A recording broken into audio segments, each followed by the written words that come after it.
everyone, and welcome to the Chef's Table series. My name is Carol O'Connor, co-host of this educational cooking show. Today we're in West Roxbury, my hometown, and we're at Tony's Place and Pizzeria on Baker Street. And Baker Street is where I grew up. So I used to come here a lot when in the 70s and 80s, come down with my mom and my sisters to try their great pizza. So today we are featuring the owner, Elio, of the restaurant, and he's going to show us how to make Chicken Picasso. Chicken with linguine, basil, and fresh tomatoes. And later on you'll see my interview with the owner as well as the wine pairing for this dish. So let's go over to Joe and Elio to learn how to make Chicken Picasso.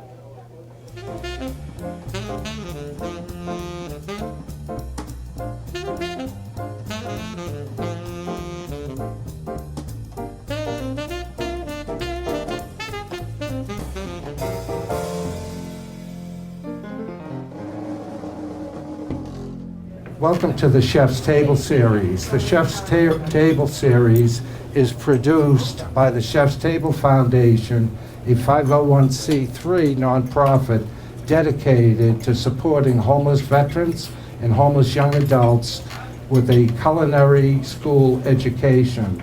So we're very pleased that the viewing audience continues to watch us, and we're very, very pleased to be here at Tony's Place in West Roxbury. And this location, Elio, as you know, is an icon in West Roxbury. Thank you. And you built this from nothing, really. There was nothing here. Right. This location, there used to be 5 individual stores. So I took them all. There's 1, 2, 3, 4, 5. I started with 1 in 1969, and gradually I took over all 5 stores. Right. I do one segment once, mid-70, the late 70 I took another one, and then mid-80 I took all the stores. So we've been gradually increase my capacity in the restaurant with the help of my wife and my family. My son has been with me since he's out of college, and I hope he'll stay another 50 years. I'm sure he will. If you don't, you'll give him the Malokia. No, absolutely not. Okay, so, Chef, one thing we always talk about is mise en place. And mise en place is a French term that means everything in its place. And it's not necessarily that you need to have everything scaled out, because in cooking, as opposed to baking, everything does not have to be an exact measurement. So, I'm looking at the ingredients. What do you have there? Oh, we can start it. There's a fresh diced tomato, Right, fresh parsley, yeah. chop up fresh garlic. Oh, nice. I have chicken stock, Excellent. salt, pepper, Yeah, butter, right. Romano cheese imported from Italy, Wow. and there's oil mixed with a bit. It's not all over because it'd be a little too heavy. So it's a little light. It's a Right. mixture Yeah. when you cook. Otherwise, it'd be a little too heavy. Right. Not only that, if I love to cook with olive oil, but I always caution people, it has a very low smoke point, which means it can burn. That's as right. opposed to a canola oil That's or right. rapeseed. But this oil. has olive oil also in there. Yeah, but then it gives that little extra flavor, Yes, which yes. is great. Yes. Okay, and I noticed you have chicken, so Yes. the name of the dish is Chicken Picasso. We started from scratch. This doesn't exist to other restaurants. This is a signature dish. So when I started cooking, I will explain to you little by little. Right. Okay, super. So, everything is done in the saute pan, which is nice. Absolutely. Yeah, and you know, if you're busy during the week and you would like to cook this dish, I'm going to give you a suggestion. If you're home on a Sunday afternoon, cook your pasta just before al dente, okay? And then let it cool. Put a little butter in there, just mix it to coat it. Olive oil, if you decide to put a little olive oil, I learned the hard way a number of years ago, olive oil can turn rancid. So use a little bit of butter, and then you can store it in a Ziploc bag, okay? And then when it's time to have it, if you want to do this dish the middle of the week, it's one pan, no mess to speak of. Absolutely. Right, and Yes. we'll come over, Elio and I, and we'll see how you did. Is that okay? Sure. Can we do that? Absolutely. Make sure it's not 7 o'clock in the morning because I'm here. Oh, okay, great. All right, so, Chef, the first thing you do, I'm guessing, is, We're gonna start at Right. the stove. right, and you do the chicken first? Yes, we're gonna cook the chicken first before all the other stuff. Right, I want to make sure this is hot. yeah, oh, that gets very hot, just I'm so gonna you put know. some little bit of oil here, Right, just a little bit because I'm gonna cook my chicken first. Right. We're gonna brown it a little bit. now, I want to point something out, that if you notice, Chef has his chicken, okay, in a nice clean pan, but he set that pan on a bed of ice. So you want that holding temperature of the chicken not to get to room temperature. Absolutely. That's everything we do here. We have all set up every day. There's a section with ice underneath, and we put all the stuff that we have to cook to order. It's all ice. We have a refrigerator that's 9 feet long that has underneath all the stuff refrigerated. So we don't have to worry about it's no refrigerator. Everything is right in there. Right. My pasta, my vegetable, everything. Right. Okay. Now, as that pan heats up, Yes. and it's pretty hot right now, And we're gonna put my chicken in there. yeah, and you know, when you get that chicken in the pan, Chef, I always recommend that you let it caramelize a little bit on one side before you turn it. And I'll put on the other side. Right. Excuse me. Yeah, and you'll know when that pan is ready because you'll see I say if the oil dances in the pan, if you will, but it's not splattering up. So the only thing I would suggest is sometimes if you're putting in, you know, a protein, it might have a little water on it or something, you could just pat it real quick. Now you can hear that pan sizzling, and that's what you really want. I've had people tell me, oh, I cook it very slowly. But that's not really a good idea. You want to create the sugars with that caramelization. Joe will explain all these details. He has a white hat, I only have a black hat. No, you have a pure hat. Okay, so, Almost. yeah, now did you season that chicken first? Oh yes, it's already has flour in my chicken. Okay, That's all there is.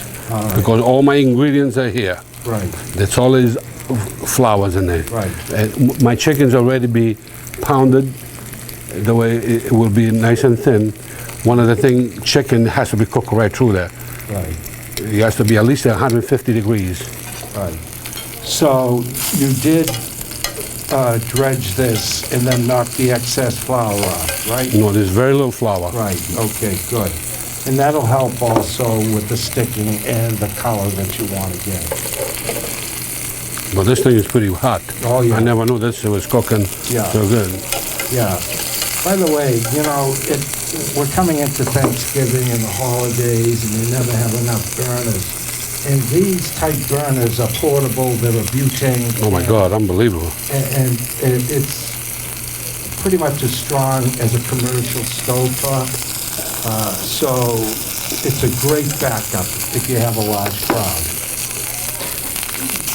The chickens get some nice color on it. Yeah, I wanna see how it is. Yeah. Yeah, see, it's not cooked yet. Right. Yeah, you absolutely, as everybody Oh, yeah. knows, you want to cook that. Oh yeah, absolutely. I'm gonna cut this in half. We'll cook a little faster. Okay.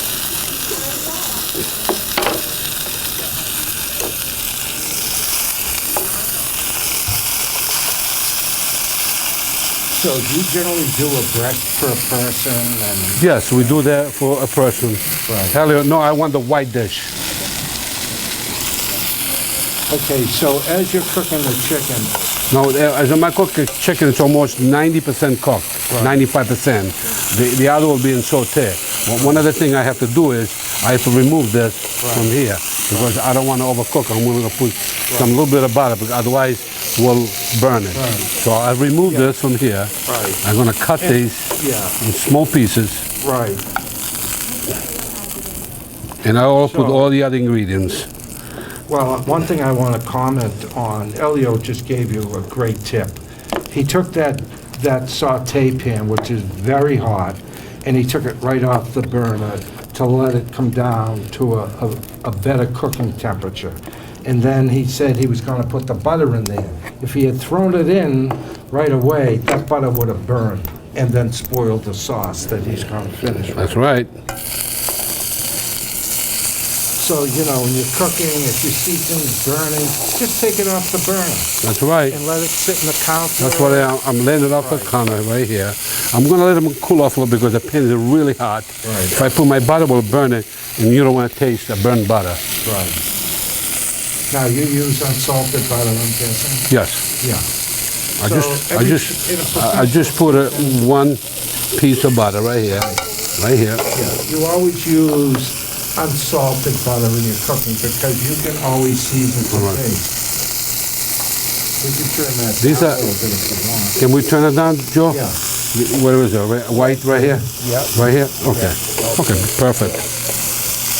So you got nice fresh diced tomatoes. These are from, by the way, these are plum tomato. Yeah. I don't get it all the time, but I like to cook a plum tomato, which has less seeds and more pulp. Gives you a little bit of flavor. Right. Now I'm going to start to put all my ingredients. I'll put some basil in there. Wow. I'm going to put a little bit of garlic. Not a lot of garlic, just very little bit. Garlic is so overpowered, and I don't want to overpower all my other ingredients. You are one of the few chefs that just sang the song I talked about. Garlic is an ingredient. If garlic is overpowered, don't overpower it. Don't. I don't want to make believe garlic. Right.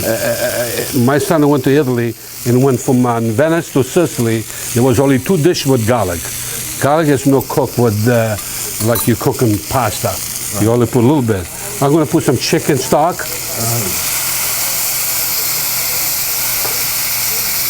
So as that's cooking now, you added that chicken and it's still cooking. Oh yeah, the chicken's cooking was 95% cooked. Right. This is cooking a little more right now. Yeah, and look at that nice dark sauce. Beautiful. I want the dish with the linguine.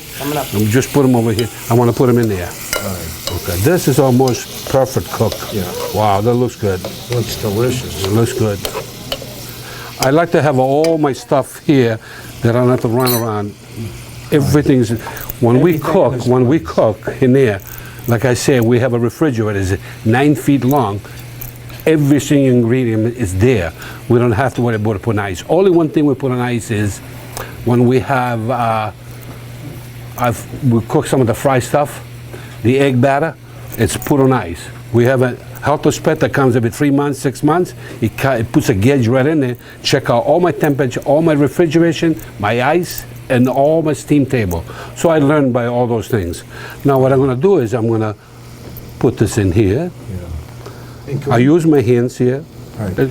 So one thing I want to ask you, Chef, is, you know, when I was talking about if you want to try this dish and you're working and during the week and you don't want to have to stand over the stove, by cooking this pasta a couple of days early, undercook it, right? Oh, you undercook, you cook it like 80%. Right. Because if you cook over 80%, the heat, what we do when we cook our pasta, all my pasta is imported from Italy here. Whatever you eat here, it's Italian pasta.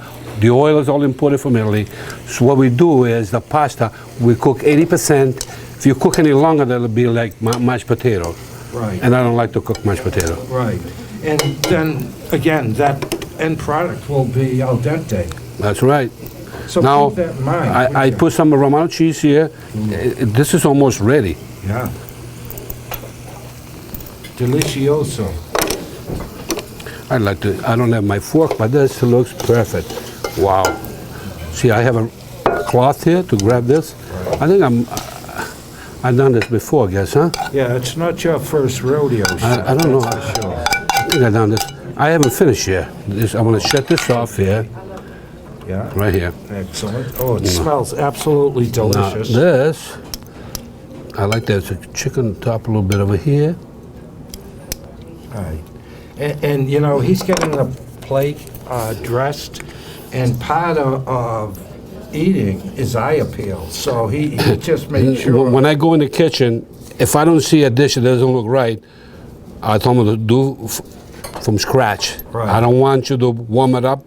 I don't want to hear any crap, excuse my English, because customer, they don't want crap, they want everything to look nice.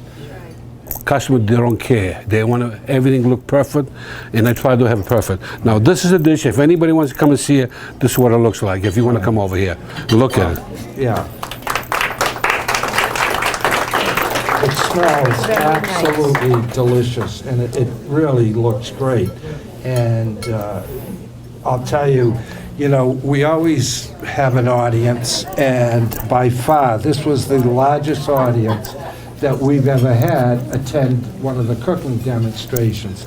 And it's really a testimonial to you. Well, I have to thank him, because he has done this for the last 6 months he's been working on it.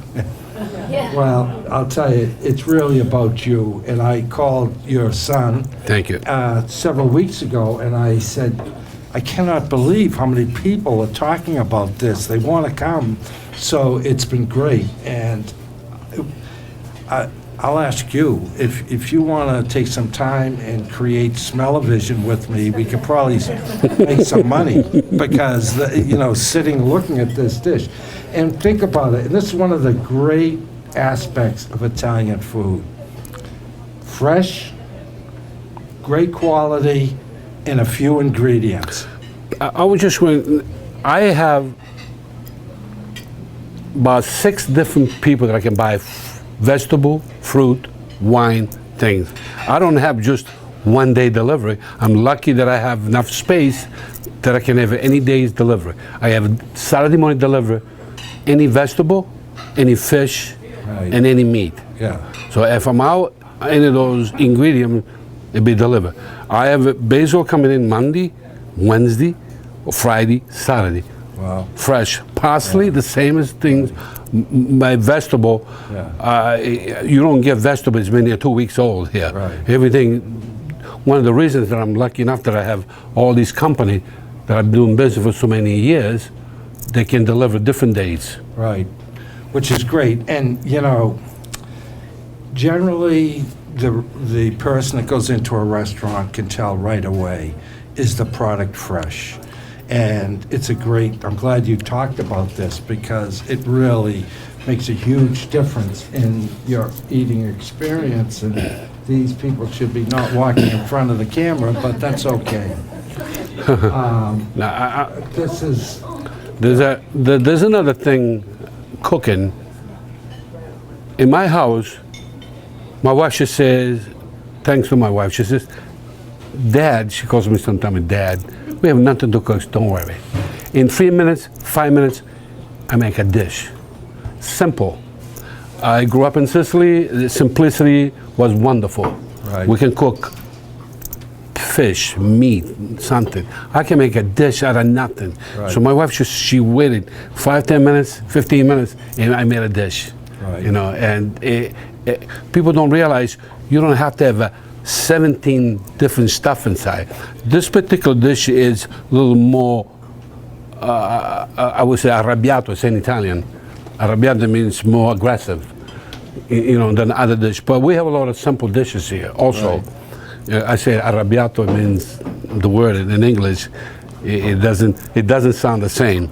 Right. And people don't realize that I have so many customers here because I like to cook simple. My sauce is cooked simple. Anybody can eat it every single day. I cook my sauce with no garlic. People don't know that. There's no garlic in my sauce. The reason is because I put fresh onions, fresh basil, parsley, and we put it in there. I don't want to overpower my basil and my sauce. There's people here that come 5 times a week. They get sauce. They never get tired. I don't know why. It's wonderful to me that I have so many customers. Right. But I love the idea. Yeah. My sauce, it doesn't have I would say some other people, they put one ingredient, that's all you taste. Right. There are some Italian restaurant, you open the door, that's all you smell, garlic. I never go in, I walk right out. Right, yeah. I talk about it pretty much on every show. garlic is an ingredient. Do not make it the dish. No. And that's important. But Oh, I some mean- people, like you said, as soon as I get a plated meal, if that garlic hits me, I say, I'm dead. When I go out to eat, I ask the chef or the waitress, say, if you can cook them without garlic, I'll eat. Otherwise, I don't eat. This is no problem. Right. All my food I eat, when I go out to eat, I eat fish. Yeah. 90% of the time. Now, coming from Italy, do you put cheese on fish? Depends what kind of fish is. Okay.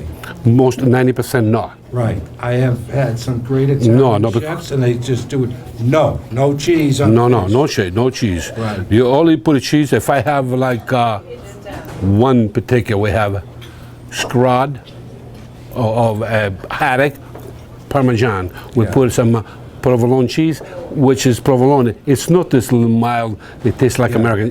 My provolone cheese has a little bit of taste. Taste, right. You know, a little zinc. Yeah, which is Yeah. great. Yes, Yeah. I once in a while I have haddock Parmesan with provolone cheese Right. melted. Not a lot, just to give you a little thing. Little bit. That's the only one that I have cheese. Right. All my other one, none. All the Italian chefs I've asked did exactly what you did. No. So, I guess I was born there. yes, absolutely. And you know, Elio, I do want to tell the viewing audience that while this foundation was created to produce instructional cooking shows, but once we got to receive the designation for the IRS, which is just about 3.5 years ago, we were reaching 1.5 million people every week with the shows. So Carol and I sat down and said, we should use this to help people. So our mission, besides creating a wonderful instructional cooking show, is to support homeless U.S. veterans that are in transition, meaning they're working on getting their life back, as well as homeless young adults. So I try to, at every show, let's give a round of applause for our veterans and thank them for their service. And, you know, a lot of them, they come back, they're underserved, they're forgotten. So please say a prayer for them. And if you have a family member or friend, past or present, in the service, give them a big hug for us. So again, this has been the Chef's Table series. Again, we've dedicated this show to Pauline, which is Elio's wife. She passed away in July, and she was the other half of the creating this wonderful restaurant. She was the matriarch of the family. Right. Yeah, I mean, it's great. Everybody asks my mother, she says, who are you going to marry? So I didn't ask you who you're going to marry. So when I came in the United States, we met each other. We both teenagers. We met each other in Boston. She was just out of high school, and I just was a teenager in 1965, and we stayed together for 51 years. Wow, that's great. So, Great job. You've got a beautiful family. I mean, I have 12 grandchildren, 4 kids, Yeah. and I see my kids every day. I talk to my kids every single day of my life. Yeah, that's beautiful. All my kids, if I don't call them, they call me. Right. They want to make sure. Do they So ask you to I'm dinners? kind of blessed because my wife, she taught the kids how to be ladies Yeah, and want to make sure my next generation be better. right. I'm sure. You know, they because will. it wasn't my wife, and she had that kindness. Yeah. Well, you do too. Well, I mean, I'm not the same as my wife. No. Is she Irish? Yes, absolutely. I know it. 100%. Oh, very good. 100%. Good. 100. Well, how would you like to have a name McLaughlin? Right. Right. That's why your mother asked you, you're gonna marry this girl. No, my wife, my mother asked me once. Yeah. She never asked me again. Right. Never. I mean, my grandfather, people don't realize, my grandfather, red hair, blue eyes in Sicily. Wow. So me having red hair, blue eyes, it's very simple. Yeah. And I have, I think, 3 redhead, about 4 or 5 are blue eyes, the rest, you know. Yeah. So it's a mixture. So, Well, thank you so much, Chef. well, I have to thank him Yeah. because if it wasn't for Joe, this would not exist. Yeah. Well, Carol, and we have other people too as well, so thank you. And on behalf of the Chef's Table Foundation and the Chef's Table Series, we're very pleased that you will continue to watch the show and support us. So until we see each other again, thank you for watching.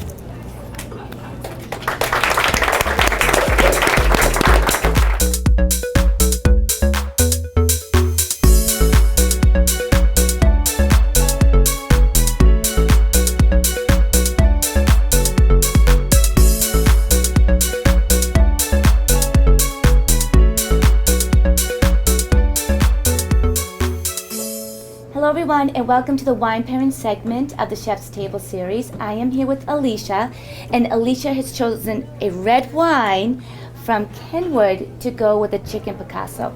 So Alisha, tell me what you do at your company. Absolutely. So my name is Alisha Madkins. I'm with Pernod, Ricard, USA, and I'm here today just to kind of talk to you a little bit about one of my personal favorites in our portfolio, which is Kenwood Yalupa wine. It's a Pinot Noir. Yes, we're currently on the 2014 vintage. So just to kind of give you a little bit of history behind the brand, Kenwood was started in 1970 by John Sheila and the two stepbrothers, Marty and Michael Lee. They would go on to establish Yalupa this tier in 1992, which is really dedicated to on-premise accounts, just meaning restaurants. Nice. Yes, Yeah. because they're very fruit-forward, bold body wines, and so they pair really well with, we know, is the Chicken Picasso that's going to be tasted here later today. So in addition to that, this brand would go through some tremendous changes over the years, and in 1996 and in 1999, it would go through a full acquisition with what we know as Corbel, but it wasn't until 2014 that Pernod Ricard took the brand over, and since then, you've probably heard a little bit about the changes in the market right now. Right. So again, we have the Yalupa that was established in 1992, and just recently we did a label change to the Sonoma County, which is your everyday drinking wine. You can find that at your local stores. In addition, we also asked our consumers, what do you like? What is it most about wines? And you guys said premiumization. So we added a tier called Six Ridges that's dedicated to Appalachian-based wines, just meaning it comes 100% from Russian River, which is for Pinot Noir and Chardonnay, and then our cab comes from Alexander Valley. And then last but not least, as you've seen out in the market, we have Jack London, which has also gone through a label change. Oh yes, it's phenomenal. The cab's to die for. But we do want to just really focus today on this Pinot Noir 2014. And if you really look at the grape composition, it's 100% Pinot Noir. It's broken into 99% Russian River Valley, so again we get into that Appalachian and Sonoma County, and then 1% California. We age it 11 months in French and European oak, and if you smell the nose on this today, you can taste love. Oh my gosh, it's the best. It's never a bad day to drink wine. Oh yeah, you get those plum, that black cherry notes in there. Really get a little bit of that nutmeg as well, that nice soft notes of vanilla. But as soon as you taste it, I can taste it. Absolutely. It finishes off with a very subtle balance of the tannin, which goes back to really resting it in that European and French oak. So today as we begin to pair, you'll be able to do this with cheese boards here, with pasta, with veal, with beef. So the next time you're in, you can only get Yalupa on premise, so you have to stop in at Tony C and see him, grab a place, and it's delicious. Thank you. Awesome. Alisha, thank you so much for educating us about the wine. Thank you. Delicious. Very good. Thank you for having us Excellent. today. So everyone, this has been the wine pairing, Tony's Place in Pizzeria West Roxbury with Alisha. A nice red Pinot Noir, and we'll see you next time.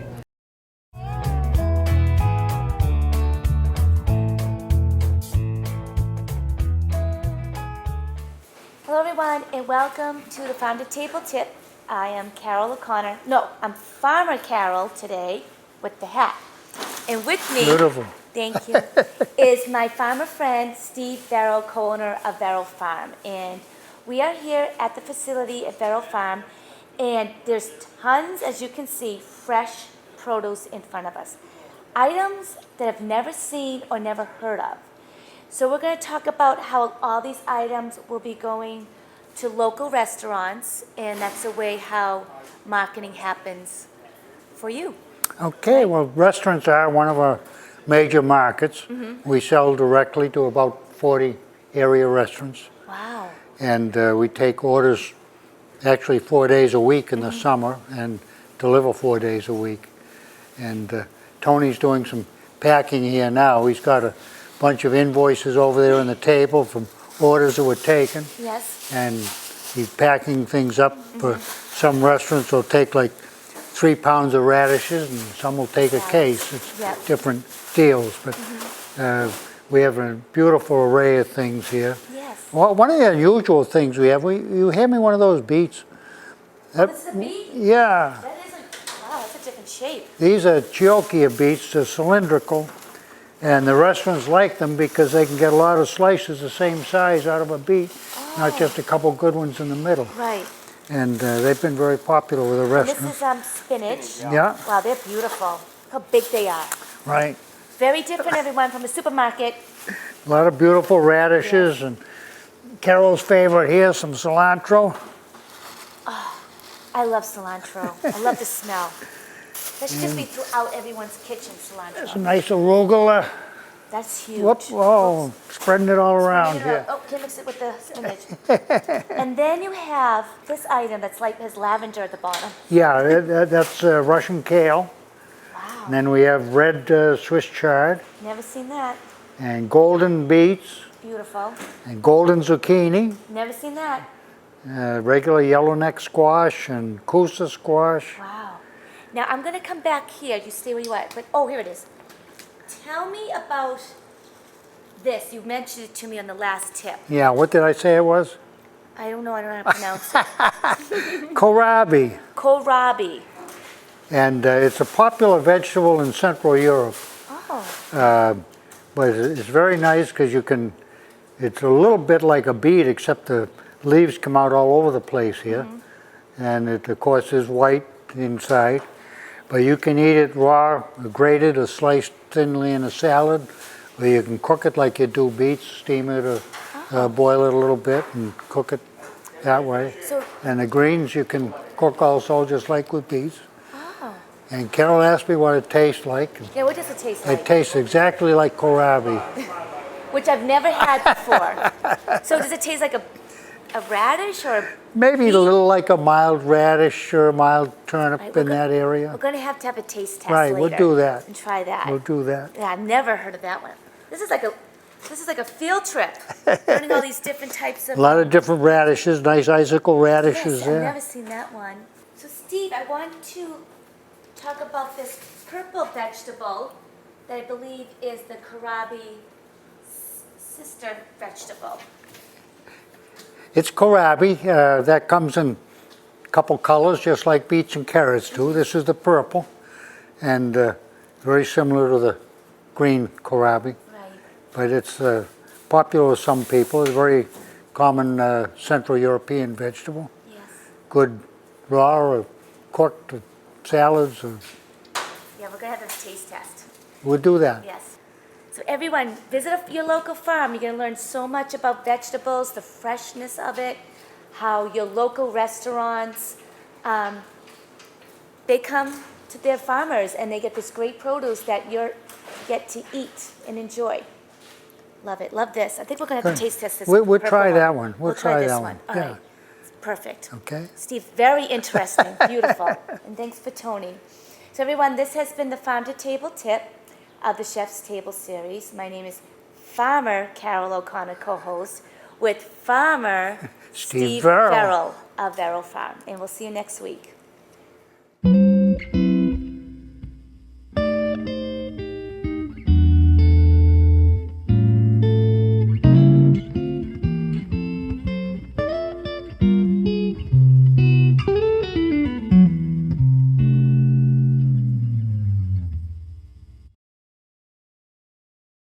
Hello everyone and welcome to the interview segment of the Chef's Table series. My name is Carol O'Connor. I am here with owners, husband and wife, Hector and Miriam Morales, and they own Recreo Coffee and Roasterie. So I want to thank you two so much for coming to, to come on being part of our show. And I love the decor of your place. Thank you. It's so nice and warm. Thank you for And, having us. and it's such a welcome to have you in West Roxbury. And I grew up here, so I'm happy. Well, we feel very happy to be here. Good, excellent. So tell us about, I love coffee, everyone loves coffee, but tell us how you source your beans. Okay. Well, our coffee here at Recreo, it's single sourced. It's sourced from my family's farm in Jinotega, Nicaragua. The farm has been owned by my family for almost 50 years. And it's 364 acres, the whole farm, but 190 are the plantation itself. We have another part of our farm that's a reservation that we take care of. Our farm is Arabica bean in the majority of our plants. And we bring the coffee straight from the farm into the United States ourselves. We import it ourselves, so we don't use the middlemen. Yes. And what we serve here at the cafe is only our coffee. So it's single source and single state, not only from one country, but one farm. And what's special to me is that my family grows it with a lot of love. And obviously through the years, they've been able to learn how to conserve a lot. We're sustainable, where we recycle a lot of what happens in the coffee process of the growing. We are 300 acres, but 1,200 meters high. And so that's a lot of a specialty quality for coffee. And it's a beautiful place. The first sure. time, the first time I went there, I fell in love with the whole plantation. It's about 4 hours from Managua, which is the main capital. The temperature is usually between 60 and 78 degrees, which is ideal for coffee. Okay. And the farm, it's in the coffee belt in Nicaragua. There are many other farms around, so it's perfect for growing all the beans. And there are several things that are very interested about the farm. It's shade grown also, so usually for the perfect maturity of the coffee beans, they should get between 30 and 40% of the sunlight. That's why we grow also some other fruit trees like bananas and grapefruit, guava. Too bad you couldn't bring those here. Yes, Eat them. exactly. Drink coffee. Just to protect the coffee plant from direct sunlight. And we also only pick the red cherries, the fruit of the coffee plant. It's called a cherry, and we only do hand picking to get only the ones that are perfectly matured at the proper time. So that's very particular and very good about the farm. That's interesting. Now I want to go back to sourcing. So you said single source. Are there other places that do like two source or multi-source? yeah, well, the majority of coffee businesses have sourced coffee from an importer who buys from different countries and even different farms. And so you might have like a Costa Rican coffee, but it might be different farms in that coffee. Oh, I understand. So our single source, when you come and you taste our coffee, it's something that's unique from the farm. So it's like our nuances of our coffee is chocolatey, almondy, nutty flavors. But what gives that flavor is how it's grown, the soil, the plants around that gives it that shade.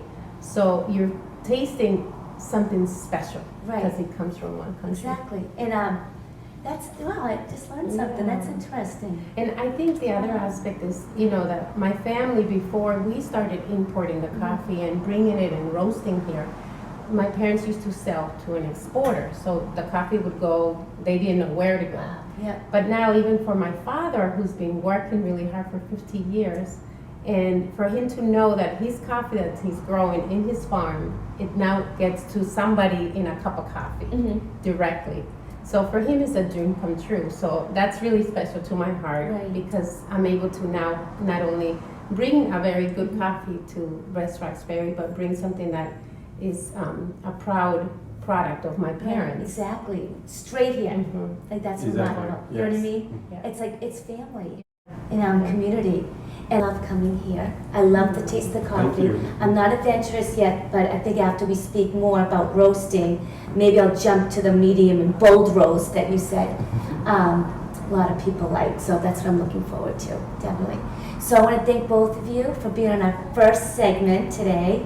And everyone, this is our coffee segment. I'm here with Miriam and Hector Morales. They own Recreo in West Roxbury. And we'll see you next time for our coffee tip. Thank you.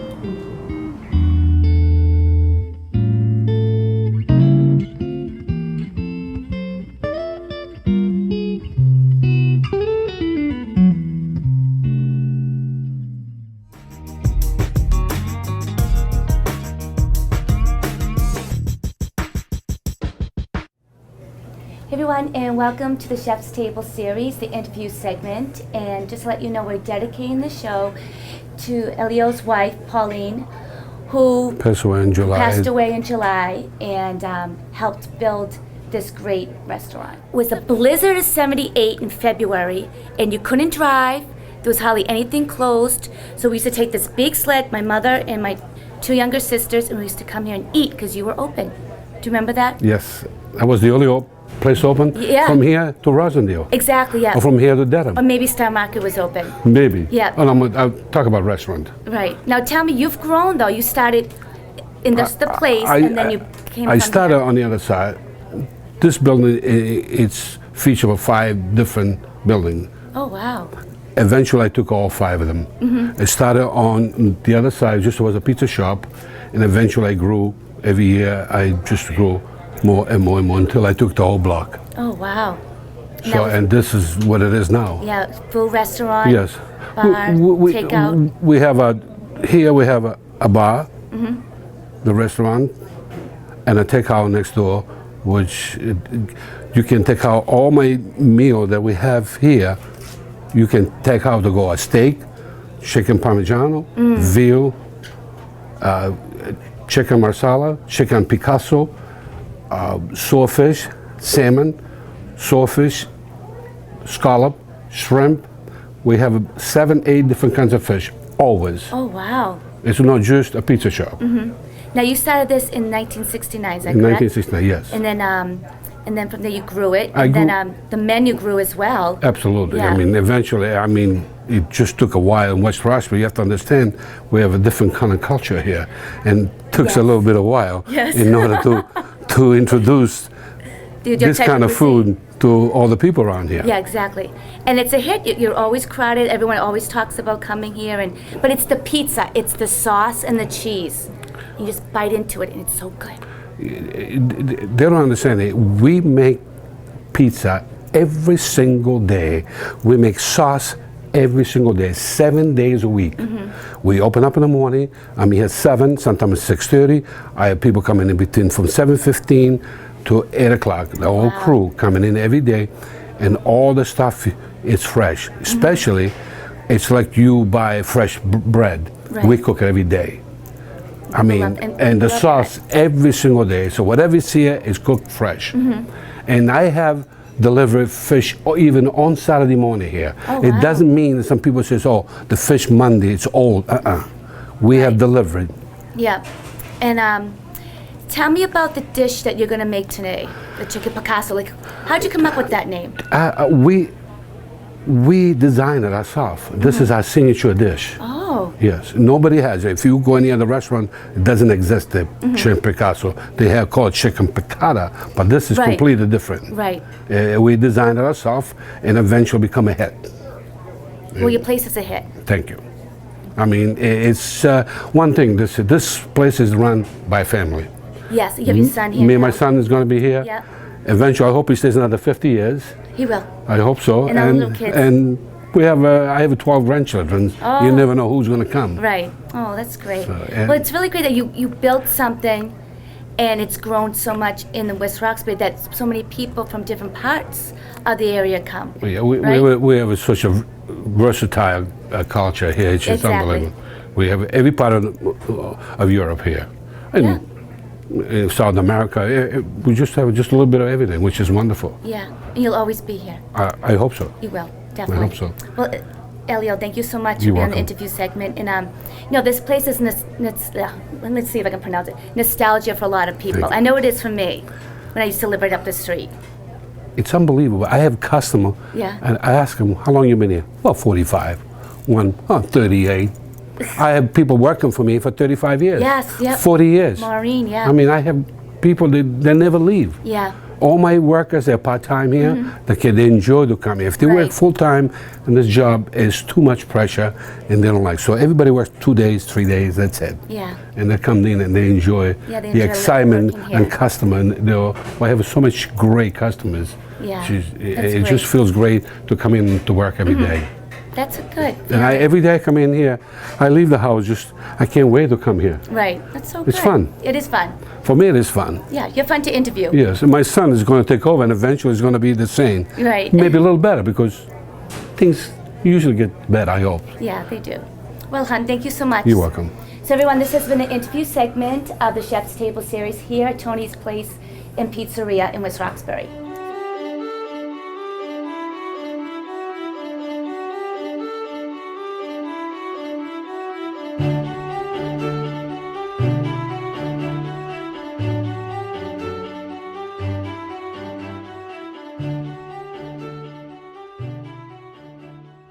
Hello everyone, welcome to the historical segment of the Chef's Table series. I am here with Kerry Byrne, the unofficial mayor of Quincy, and we're at his house. That's where Kerry was born. Right, Quincy boy? Little before my time. Another, actually the most prominent Quincy person of all, John Adams, was born in this house. Oh, John Adams. Okay, John Adams, I got the names twixed up. Okay. And, but not only was John Adams born here, his son, John Quincy Adams, was born right here, a few steps away, in front of us, behind the camera right now. We know they're buried side by side. The only Right. place in America where two presidents were buried side by side. Yeah. This is the only place in America where two presidents were born side by side. John Adams, born here, raised here, and when he kind of went off on his own, Yes. like a lot of people in Quincy still, he bought the house next door to his mom and dad, and in this other house, John Quincy Adams was born. So we're on part of the Adams National Historical Park. Like I said, the only place in America where two presidents born side by side, still beautifully preserved. I was just going to say that. This house, the oldest parts of this house date to the 17th century, the 1600s. Amazing. And just beautiful old we call them salt box style colonials. It's just 'Cause it looks salt like- boxes, the way they're shaped. Yeah. Salt boxes back in the day where you kept your salt were apparently shaped like that. So it's kind of a old style New England construction with a long sloping roof on one side and a shorter sharper edged roof on the other side. And John Adams' very first law office was here. We know John Adams was one of the great legal minds in American history, defended, among many others, the British soldiers accused in the Boston That's Massacre. right. This was where That's his right. law office was, Oh, right my here in goodness. Quincy. And later on, when he bought his own house, he moved his law practice. His first law practice was in here with his parents. Later on, when he bought his own house, and him and Abigail moved in here, he moved his law practice over here. And in this other house, the John Quincy Adams birthplace, not only the birthplace of a president, it's the birthplace of constitutional government as we know it today. John Adams wrote the Massachusetts Constitution, the oldest constitution in the world, the foundation of the U.S. Constitution, in this building right here in Quincy, the birthplace of constitutional government. So, pretty dramatic piece of history here. And by the way, we're just outside Quincy Center. You can walk here from Quincy Center T, and if we go a few minutes down the road here, about half a mile away is Route 128 and Wow. the Southeast Expressway. So very conveniently located, right here in the heart of Greater And Boston. there's parking. Plenty of There's no parking parking. in their beautiful buildings. It's a little slow now. There's trolley tours that come through here, and Right. we're fortunate to be in a quiet spot right now. Oh, but good. we have a lot of tourists coming through here just to embrace this incredible piece of American history. It seems like you know more about this house than I bet your own house, huh?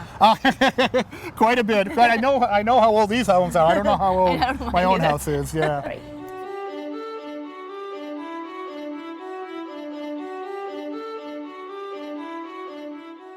So, Kerry, tell me about this big fireplace. Well, since we're Huge. cooking all around Quincy, I thought it'd be great Yes. to see where the Adams family cooked in the 1700s. The house dates from the 1680s, but John Adams was born here in 1735, and they have several stone hearths throughout the house. And here's where they would have had their fire, keep the house warm, and also do their cooking. And back here is what they call a beehive oven.